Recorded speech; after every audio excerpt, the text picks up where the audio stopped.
Assalamualaikum warahmatullahi wabarakatuh. Perkenalkan, nama saya Muhammad Rafli Apridiano dari kelas 12 IPA 1. Di sini saya akan menjelaskan sejarah VOC. Sebelumnya, VOC itu adalah perusahaan Belanda pada abad 16 hingga 18 yang berfokus pada bidang rempah-rempah. Oke, kita langsung aja ke pembahasannya. Oke, sekarang langsung aja. Yang pertama, pembentukan VOC. Kedatangan Belanda ke Nusantara berawal pada abad ke-16, di mana Belanda membuat ekspedisi pelayaran untuk mencari kepulauan rempah-rempah. Dalam ekspedisi itu, dikirimkan 4 kapal dengan 249 awak dan 64 pak meriam, berangkat di bawah pimpinan Cornelis de Houtman.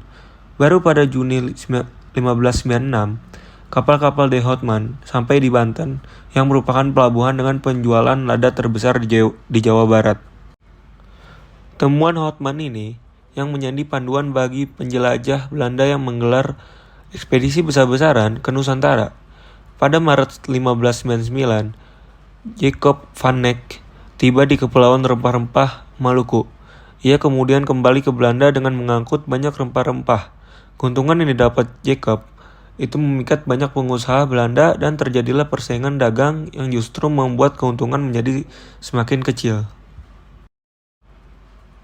VOC kemudian didirikan oleh perkumpulan saudagar Belanda di bawah pemerintah pada tahun 1602 dengan pusatnya di Amsterdam. VOC didirikan pemerintah Belanda dan serikat dagang sebagai solusi dari persaingan harga rempah-rempah yang semakin liar. Selanjutnya, masa kejayaan VOC.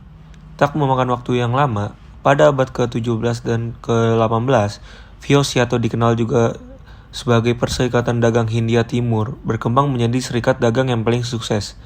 Kesuksesannya berhasil menekan para pedagang Inggris dan Portugis yang telah lebih dulu mencapai Nusantara. Dengan kesuksesannya tersebut, Parlemen Belanda memberikan VOC memiliki hak istimewa yang dikenal sebagai hak oktrooi, yang memberi kewenangan untuk melakukan monopoli perdagangan rempah-rempah di wilayah antara Tanjung Harapan sampai Selat Magellan termasuk Nusantara, membentuk angkatan perang dan melakukan perang, serta mencetak dan mengeluarkan mata uang. Selanjutnya, di tahun 1610, Belanda juga menempatkan seorang gubernur jenderal di Batavia untuk menangani urusan perdagangan dan ekspansi. Gubernur jenderal VOC pertama di Nusantara adalah Pieter Both. Masa jabatannya dari tahun 1602 sampai 1614 yang berkedudukan di Batavia. Kemudian ada juga Frederik de Houtman yang menjabat sebagai gubernur jenderal di Ambon dari 1605 hingga 1611. Dengan meluasnya kewenangan VOC yang tidak hanya mengurusi masalah perdagangan, dan dengan hasil monopoli penjualan rempah-rempah, tak heran VOC bisa mencapai puncak kejayaan. Bahkan, di Nusantara, VOC menjajah dengan waktu yang lama karena secara bertahap selalu memperluas dan memperkuat daerah jajahan secara sistematis. Tak hanya ingin memonopoli rempah-rempah, VOC juga masuk ke ranah politik pemerintahan setempat demi bisa mengambil keuntungan sebanyak-banyaknya. Dan yang terakhir, masa keruntuhan VOC.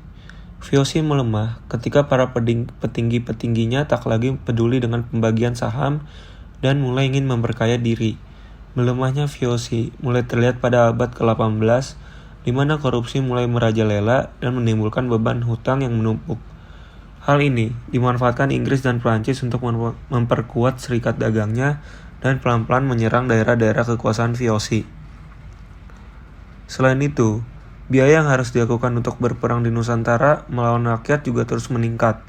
Pada akhirnya, di tanggal 31 Desember 1799, VOC resmi dinyatakan bubar oleh pemerintahan Belanda. Segala tanggungan utang piutang berikut aset milik VOC diambil alih oleh pemerintah Belanda. Di Indonesia, Gubernur Jenderal VOC terakhir adalah Van Overstraten yang masih bertugas mempertahankan Hindia Belanda dari serangan Inggris.